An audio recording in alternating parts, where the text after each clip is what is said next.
Okay, I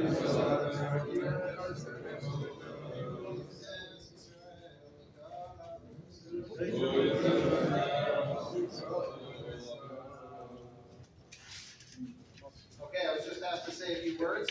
There's not that much that any of us here. There's not much that any of us here need to know more about the Chesed Center than what we already know. And what has come out of this very humble space has been nothing short of inspiring. Just on Friday, we were in touch about getting my family members, my nephews who were all there, my two brothers-in-law, getting them new equipment, and it's taken care of so quickly and so efficiently, and the care and concern. I'm sure all of us know about it, but I'm just saying it's something that is very personal, it's something that is very real, and it's something that is going directly to the individuals on the other side. And for that, we are eternally grateful. All of us here are eternally grateful for all of your selfless dedication, all that you have done. And to those, I don't know if they want to be named or not, but to those who gave this space and who gave of themselves and invested of their efforts and their property and their real estate and their time, it's something that is extremely inspiring, but also very, very helpful. I've been thinking since the beginning of the war, maybe I'm crazy, but something that haunted me since the very beginning of the war was thinking back to rabbis in the 1940s who should have and could have and who felt later on a lot of guilt that they didn't do more for their brothers and sisters who were suffering and who were being exterminated. And of course, the world is a different place today than it was back then. And our ability to be able to step in, our ability to be able to advocate and to help and assist is in a much different place than it ever was. But I said to my family, to my wife and my children, I said, we don't want to ever look back and wonder why we didn't do more. And we are not going to be that family. We are going to be the family that looks back and says, we know exactly what we did, and we have no regrets about how much we were involved. And we don't feel that we should have done more because we know that we've done everything we can. And I feel that there are so many people in this community who can say the same thing. There are many people in the Jewish world who this is not a top priority for them, for whatever reason, but this community has stepped in and stepped up in every which way and has taken responsibility in ways that they didn't have to, but in ways that we will all be able to look back with pride and say, when the Jewish people were at war, and when the Jewish people were suffering and were being threatened of extermination, we all stood there and we did everything we could. We continue to do that in every which way that we possibly can. And you know, it's the time of the 3 weeks and now the 9 days. Chazal say there are so many different times in the year when we do different customs, when we have different minhagim, to remind ourselves of Beis Hamikdash, to remind ourselves of Yerushalayim. And the Gemara asks, why do we need to do that? What is the reason for it? And the Gemara says because the pasuk laments, Tzion hi doresh ein la. Eretz Yisrael is a place that nobody cares about. And the Nevi'im called out the Jewish people. How could it be that Israel is a place that nobody cares about? Doresh ein la. Nobody's asking, nobody's inquiring, nobody is investing, nobody is involved. And because of that, we have throughout our calendar, we have punctuations throughout the year of when we are forced to ask questions about Israel, but we are forced to remind ourselves about Israel. And that is why we have throughout the year many different reminders, because the Navi says it can never be a situation again where Jews around the world don't care and don't inquire and don't invest in all that goes on in Israel. Of course, during this time of the year, we don't need any more reminders. But we are the community that has stepped in and has believed that that claim of the Navi will never be said about us. That taina of the Navi, that the Jewish people around the world don't inquire and don't ask and don't invest and don't care enough, was never going to be said about this community for all that we collectively, as all the shuls and all the schools and all of the community members have come together to do all the acts of chesed and all the acts of just such honorable activity that all of us have been involved with together as a community, and no one person could have done it without the other. And halavai, we should all have the opportunity to look back and to say, this war is behind us, and now we're just pushing forward to be able to help in these stages of rehabilitation, and we're no longer needing to look at what is needed on the ground in the urgent moments as they have been until now. Let us come to that time, and let us all have the opportunity to celebrate so many of our great heroes, like the ones that we have here this evening. I just want to say, I mentioned to our friend that the last time I saw him was in Tel Shomer, which was very special to now see you here. And Bruchim Habayim, thank you so much for being here. We are happy that you made the trip. We're happy that you had a meaningful time here in the United States and that you were able to see small pockets of communities that care so much. But you should just know these are just representative of something so much larger, of thousands of people all over the United States, Jewish communities everywhere that you're probably not going to get to, who care so much, who invest so much, and who take this as a very deeply personal part of their own lives. So thank you for being our shluchim, thank you for being our representatives, thank you for being our heroes, and thank you for all that you have done and continue to do on behalf of the Jewish people all over the world.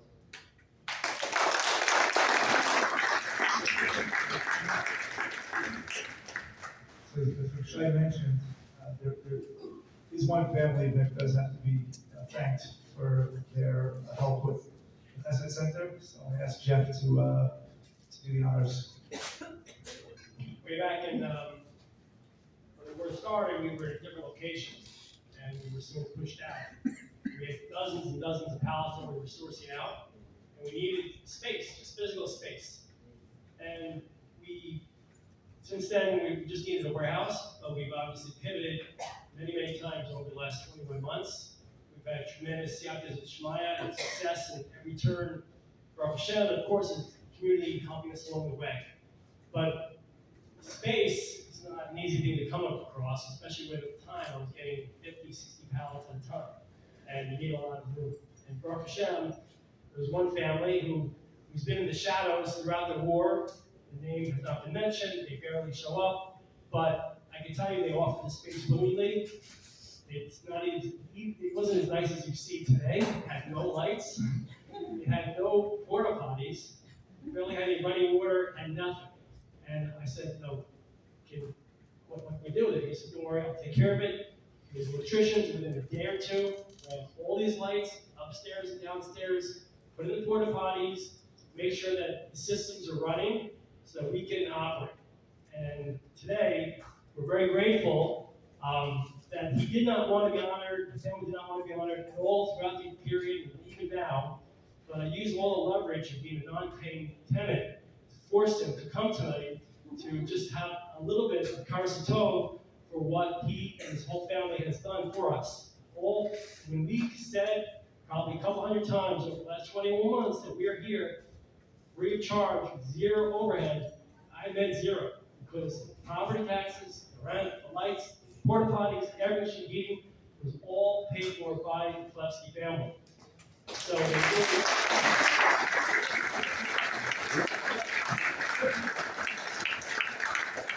is not something they want to hear or want to be publicly recognized, but Karsakov is an important factor.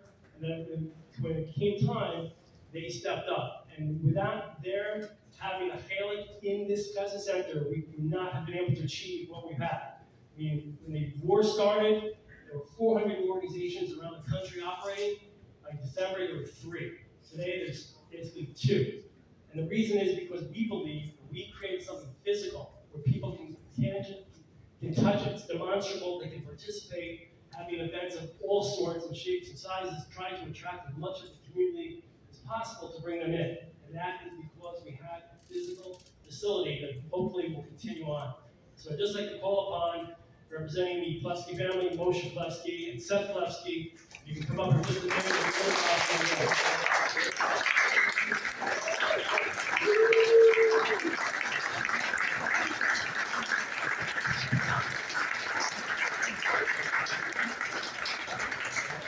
If you don't spend any money, we can order a plaque at the bottom of this picture.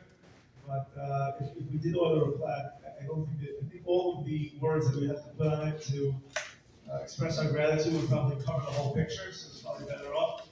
And I think that this picture also does very much represent what the Chesed Center stands for and continues to stand for. I mean, the Achdut among Klal Yisrael, especially in this community, is very well represented by the Plevsky family's contributions to this organization.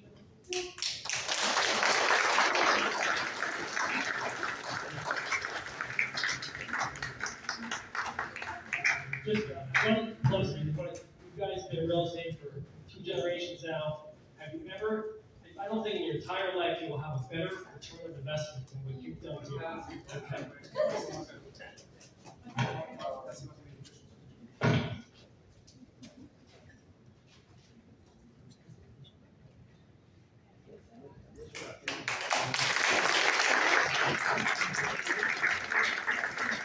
There would be a Chesed Center program without starting off with a tefillah for Chayalim. And we've become known for launching the careers of many young singers. And next on the list is a good friend of mine, Lucy Abrams, who promised to try to sing in Saradit in honor of the occasion. Please join us and please rise for the Yeshiva of Chayalim.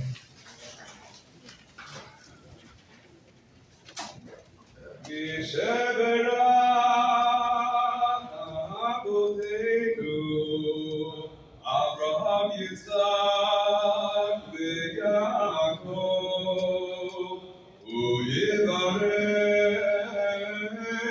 et Hayalech, tzva hagana liYisrael,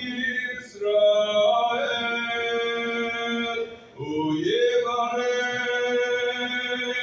et Hayalech, tzva hagana לישראל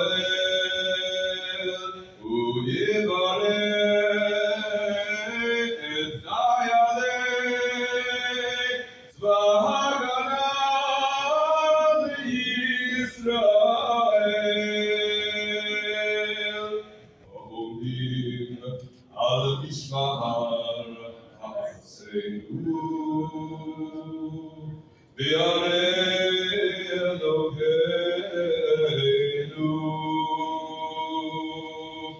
מגבול הלבנון ועד מדבר מצרים ומן הים הגדול עד לבוא הערבה ביבשה ובאוויר ובים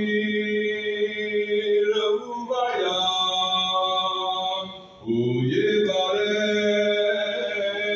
את חיילי צבא הגנה לישראל ויברך את חיילי צבא הגנה לישראל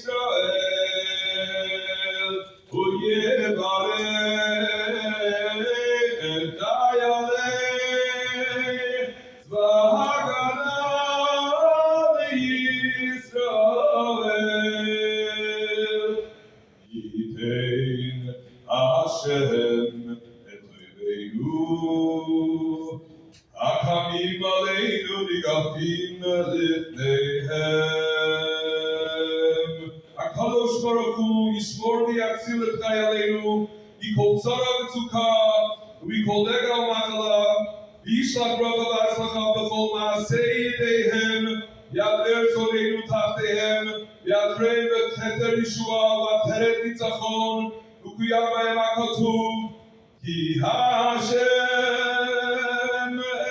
אלוקיכם ההולך עמכם להילחם לכם עם אויביכם להושיע אתכם ונאמר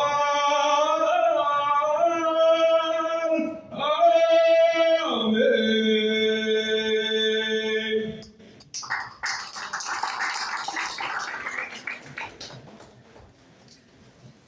Okay, so now to the other part of the program.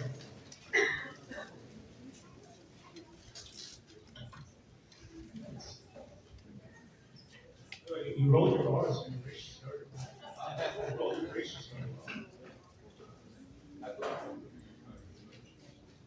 First of all, thank you to Don Shalom. Don has been a volunteer for the Army organization since the beginning of the war, bringing even before, and has been especially especially focused on bringing Chayalim to America to raise awareness for the needs, to help raise money, and to help grow the organization. Don, am I showing the video first, or should we see it first? Video, okay.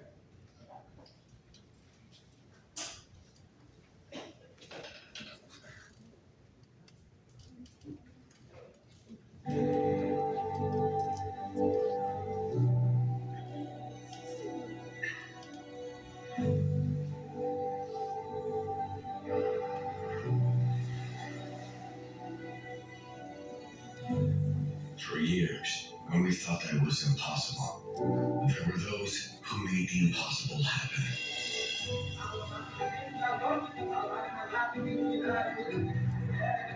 When we thought that there was no other way, there were those who paved new paths.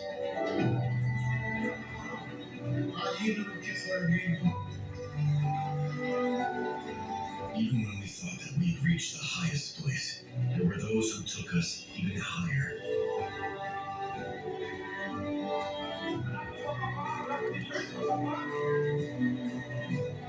And when we thought that we were brave, there were those who taught us about real courage.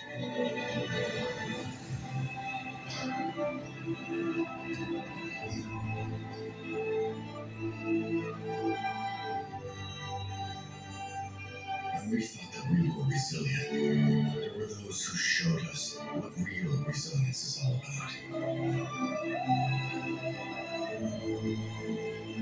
What true heroism is all about.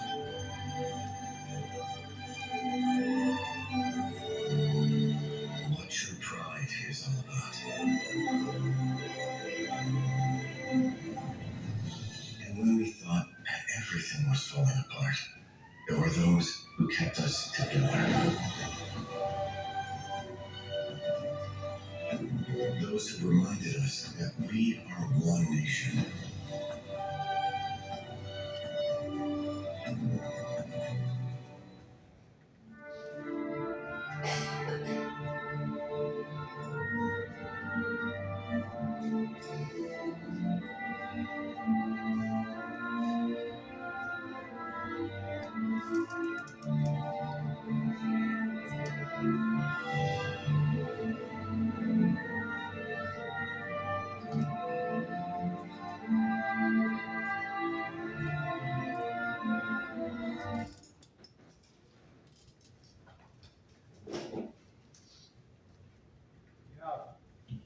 It's a privilege to ask Inav Amir to come up. Inav's husband, Chayal, we'll meet him in a minute. They have a son who's currently fighting in Gaza, and they have a daughter who's going to be drafted into the army soon. So you can certainly say it's a family that deserves our support, and it's a big privilege to have Inav and Dan here tonight with us.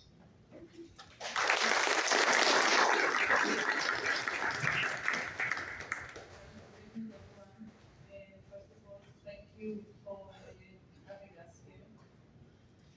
And this is my first time that I'm talking to so much people, so I'm a bit nervous. Hope you will all understand it. My name is Einab. I start to tell you about our life at the October 6th. I have two kids, two wonderful kids, a girl 18 and a boy who is in the army, 20 years old, and a husband, wonderful husband, and more than our small family, we have parents. Danny, my husband, you will know him. He have all the parents that we have to take care of them. And my parents are living in Kibbutz Manara. Kibbutz Manara, it's a border of Lebanon, around less than half a mile from the border of Lebanon. So this is the 6th of October, and then arrived the 7th of October, that all of us will sharp. We were at home, and the silence started. Um, at the first, we all didn't understand what's going on. We started to watch TV. Then our son got a phone call that he was requested to come back to his unit.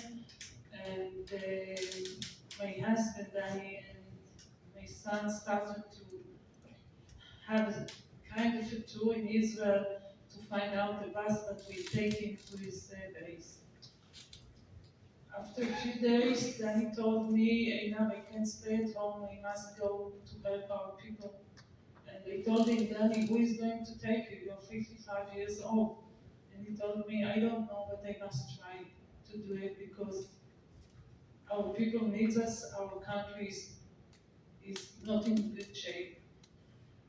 So he tried for 4 months, he will tell you about it. I don't want to do a spoiler. He will tell you about his journey to go back to the army. And then he go back. At February 24, he got to the army. He was 3 months in Gaza, and I stayed home with my daughter. She's in the 12th grade. I don't have to tell you what is to be alone with the youth at home. It was quite,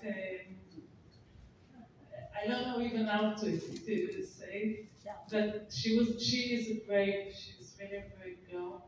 And Danny came back for holidays, a few days. I think that almost a month or more than that, Danny and our son didn't see each other because when our son was at home, Danny was at the army, and when Danny was at the army, our son was at home. So I remember that 1 week we went to visit our son, and Danny came from his base that maybe as a family we can be few minutes together. Afterwards, Danny came back after 3 months in Gaza. He came back to our home, and a month ago, October, he was asking to go to Lebanon. And remind you, Lebanon is very close to where I grew up. So he felt like he's going to take care of my parents' home.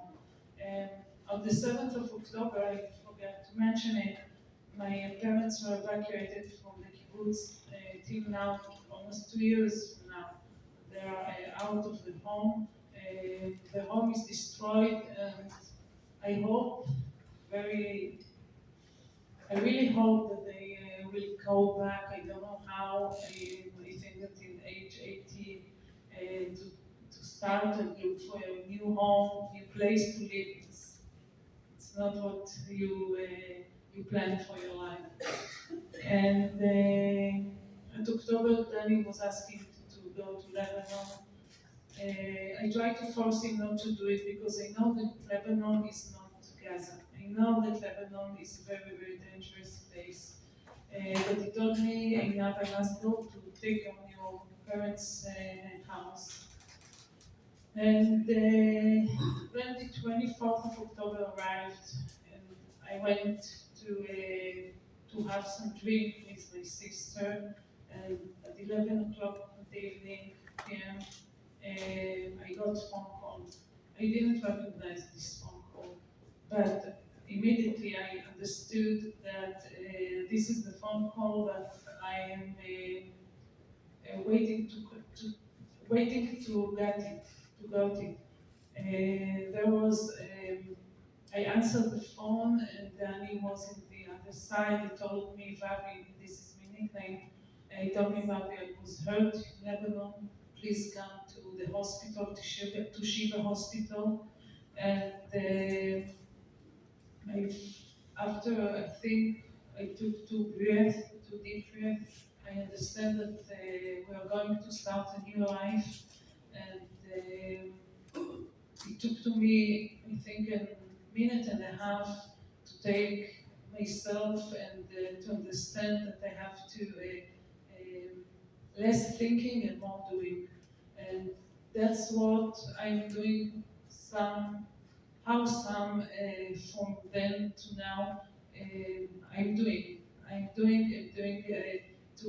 taking care that Danny will focus in the rebuild.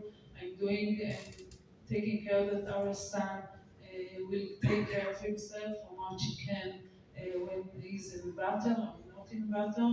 And I'm taking care of our daughter that she will finish school and she will arrive or she will come to the army, will be put in the army as the best shape that she can. In this whole crazy situation, there were two goals that I put to myself all over the time. The first one is always look on the full cup. I mean, it could be better, it could be worse. His head is okay. He got only part of his leg, not all of his leg, and his life. He's alive because 5 of his friends were killed. And the other thing is to laugh. Danny has a good humor, and I understand that if I want to stay insane in all this crazy situation, we have to laugh and laugh a lot. So all the rebuild, he was in the rebuild 5 in Tel Shomer, 5 months, and we kept every evening to invite friends and to drink beer and to drink whiskey and to eat something taste, to remember that we must stay alive. We must stay happy, and we must be better. And that's all. Now you see Danny. Now Danny will talk and Ruben. They are 2 heroes, and you'll meet them. So thank you.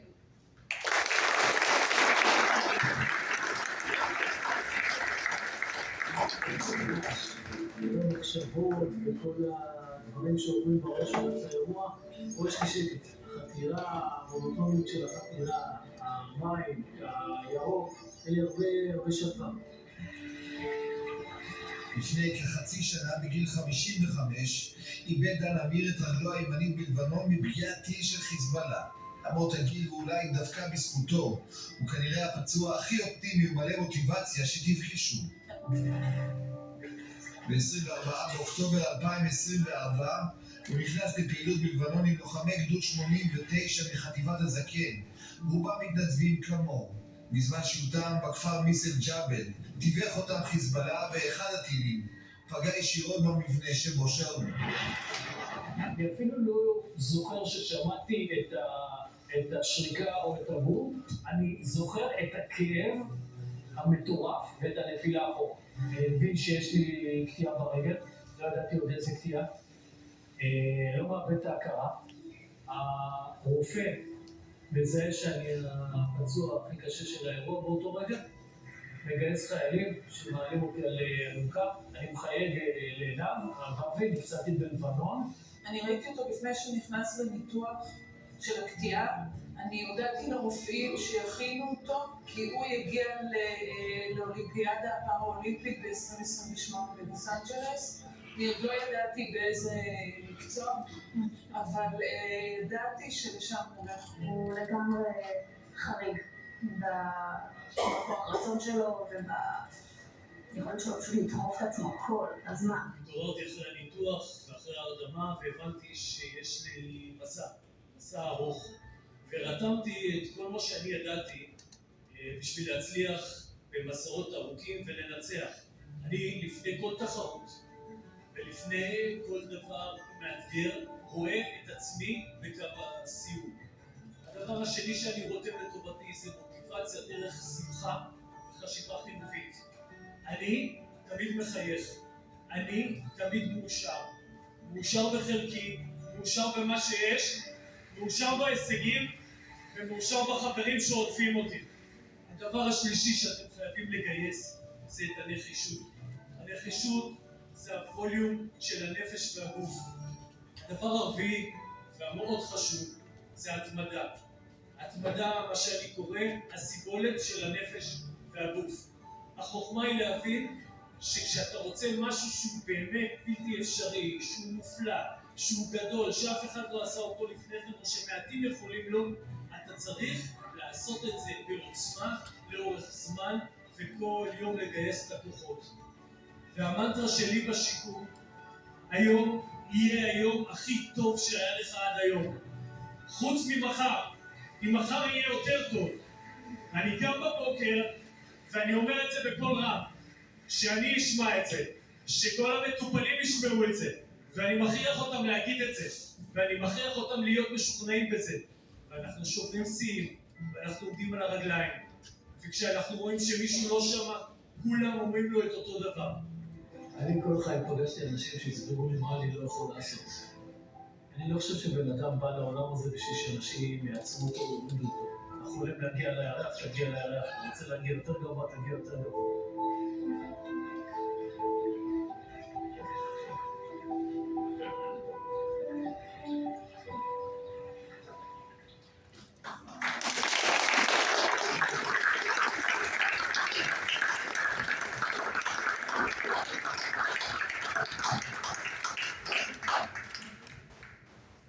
Well, that's me.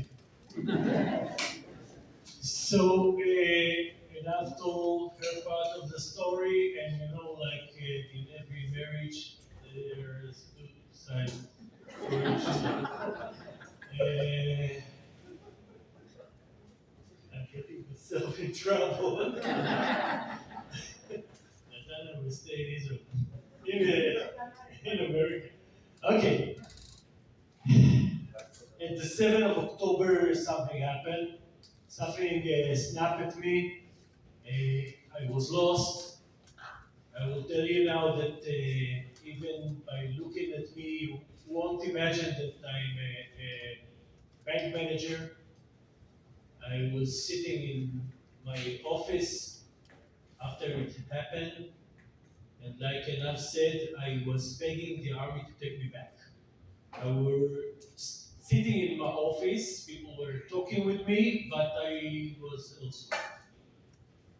And our boy, he's in a special unit, he was in training, and after that, he went to war, and I'm sitting doing my job, but the body is over there, the mind is somewhere else. I take you in time after 4 months of begging. I'm suddenly getting a call while working, and the voice from the other side says, "Where are you?" Where am I? At work.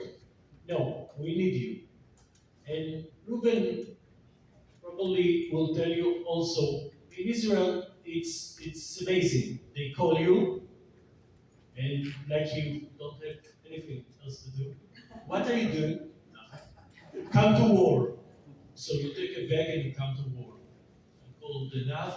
I told her it's happening, and the next day I was in the unit, several training with the unit. They called me up because they needed people who knew with special abilities, some of them to rescue combat wounded soldier from the battlefield out, and those who can drive and navigate with the night vision. So we came, 6 young men. The youngest was 47, the oldest 59. And we started working for 3 months in Gaza. And when I say working, I'm talking about a day and night, about 12 to 18 hours of those 6 guys with 2 hammers, getting in and out from Gaza, into battle, out of battle. We get a call, we go in, we take the injured, we're lucky, we get injured. I don't want to spend 1 minute to tell you what happened when we are not lucky. And several times, suddenly, we weren't in such luck. So we're working around the clock, and I saw a picture of Amnon over there. When you go out, you will look. Some of you heard about Mivtza Amnon, when they took the 4 hostages out from Nusrat. For other people, it's a story. For myself and my friends, we've been there. And like that, a lot of stories. To make it short, it was 3 months, a long months. But everybody talks about the bravery of the soldiers. I understood the biggest bravery when one day I got a few hours to come home from battle to find Enav and Ophir, my wife and daughter, happy to see me. And after a few minutes, we got a call that our son is getting back to Gaza. And suddenly, I'm sitting at home, and I tell you, when I'm inside, I think of the mission. I'm brave enough to say that I'm not thinking about Enav, Ophir, our son. I'm thinking only about the mission. But when you stay at home and you suddenly get a call that your son, your daughter, your family is getting into battle, you don't know what to do with yourself. So only then I understand the bravery of Enav and Ophir staying at home. And in Israel we call the wives and the daughters Lanes, because they are strong, bravely strong. After I've been there after I've been for 3 months in Gaza, I went back home to Enav, to my job. Once again, I'm sitting in my chair, looking at the computer, talking with people, and I'm not there. And I've said it several times. Each time I came back differently. Because when you're 18 and you do the fighting, it's like something else. When you're 55, and I was 55, I was released from duty for 12 years.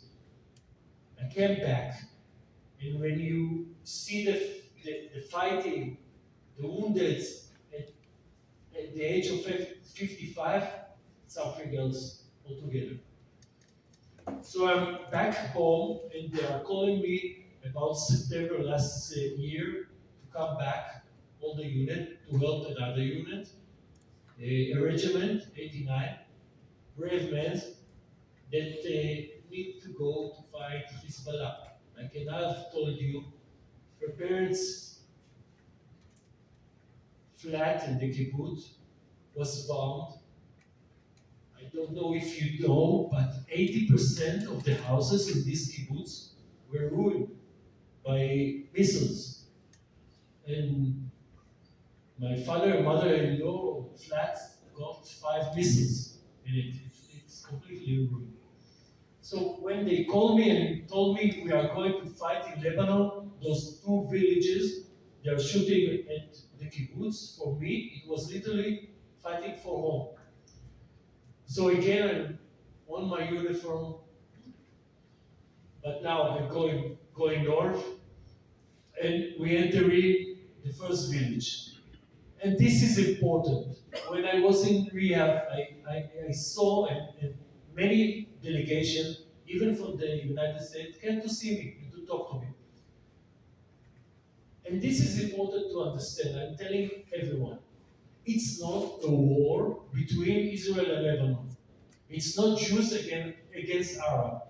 And I said very strictly, because I entered this village. I entered their houses. And when you find Russian and Iranian and North Korean weapons inside, that we got out back to Israel, we start to get them out by hammers, and then we board the trucks. So you understand, it's not a war between Jews and Arabs, Israel, Lebanon. I call it the people of the light against the people of the darkness. Because, like I said, I entered their houses in the village. I saw the material that they educate their children. Sorry to say, it's material of the Nazis. But furthermore, when we were checking the houses, under cradles, under the beds of children, we found mines, explosive ammunition. And I don't see anyone here that will place explosive stuff under the bed of his child. You must be insane to do it. And sometimes they tell me, they're acting like animals. I'm an animal lover. There isn't any animal that behaving like that. It's monstrosity. So we drove them away. After 7 days, we are finished with that village. I go home for about 3 to 4 days. They call me back. I'm going back north. We're entering the second village. In the second village is the same. Each night, when it's dark, we put on our night vision. We go back to the border. Our friends in Israel are making convoys of ammunition and supply for the soldier for the next day of fighting. And we, with the night vision, show them the way how to reach the village. Because between the two countries, there is mines. And we know how to drove it at night with night vision inside the field of mines. And it's like this, day, night, until the 24th of October. In the 24th of October last year, while we are working with the convoy inside the village, the Hezbollah that ran away from us further north to Lebanon started shooting on his own villages rockets, grad rockets, because they think it's all right to kill their own with us. But unfortunately, the first grad missile hit us directly. My 5 friends that were talking to me, they were in front of me, about 3 or 4 feet. They died on the spot. I didn't know that because when the explosion happened, I saw nothing. I heard nothing. I was thrown back. I was conscious enough to understand that I lost my my right leg, and like a true member of a unit that specialized in rescue, I knew that if I won't put a tourniquet on the leg, I will lose not only the leg, I will lose my life. I have 8 minutes to do it. But the left hand is not moving. 3 pieces of metal enter my body. One over here, it's still inside. One on the shoulder, and one that I told, I think, you, when I saw the helmet. And this is important, because you're doing a lot of community and stuff for us, soldiers, like donation and things like that, and you wonder if it's worthwhile. So know this, On my head, I had a helmet that came from donation. On my body, I had a vest with a plated steel armor from donation, and it saved my life because one of the plate of the bomb was stopped by the helmet. Not stopped completely because it was stuck in my skull.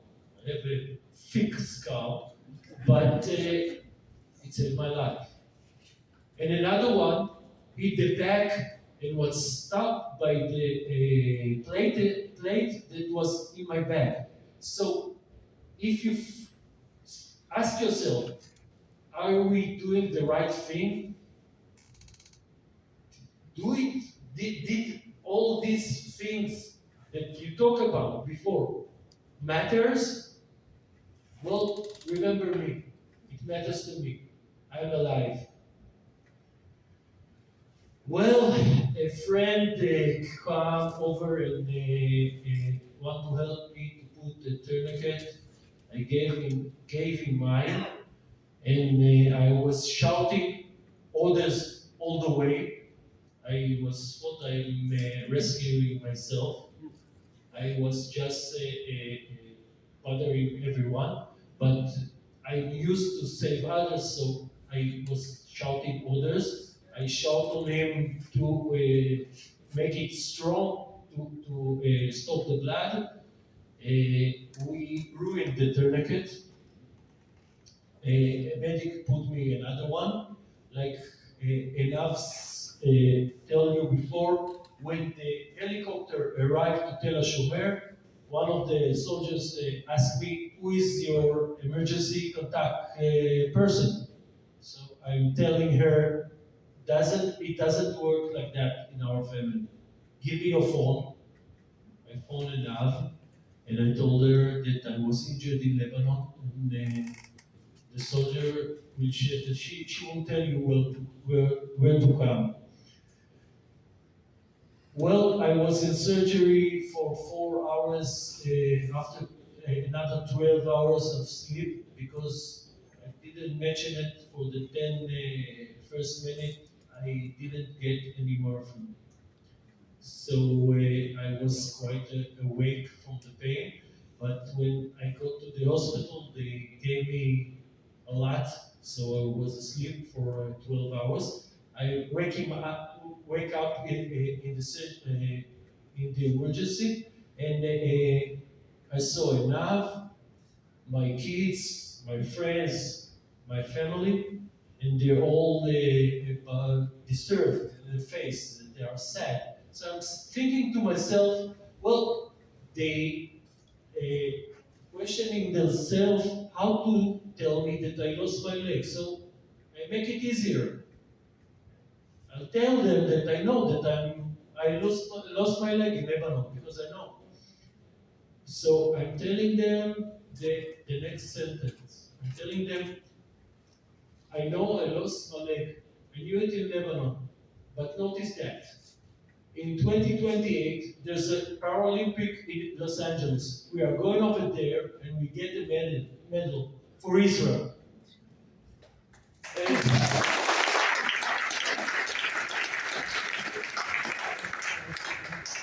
Well, you are quite nice to clap because my friends were laughing. And I'm asking them, why are you laughing? Because I didn't tell you I did 2 Ironmans, 5 ultra marathons, 50 marathons, regular marathons. I call it regular.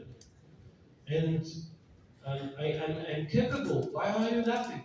They said, no, we knew that you are crazy. But the amazing thing that Enav took the surgeon aside before the surgery. And she told him 2 things. You must understand, you don't mess with Enav. If you don't ask, she tell you.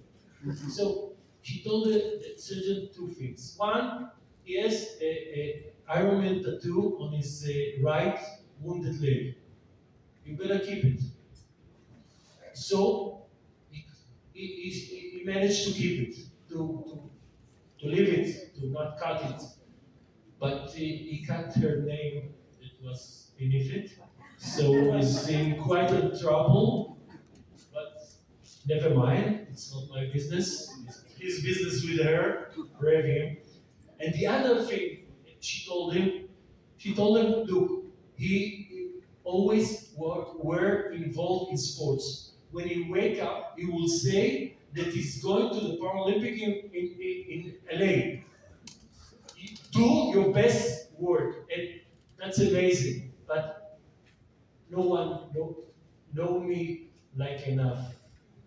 So since then till now, I'm in rehab, and yes, I'm preparing to the Olympic, but also there are a few things, little things that I must do first, like walking and running, and starting to go back in life. But like you heard in the movie, I have sayings that I'm telling others and myself. And I remember to myself every day, saying each morning, today is the best day of your life. Today, you will do the best thing of your life. Today, you are winning. Today, you are making wonderful in rehab, in the training, in everything. With this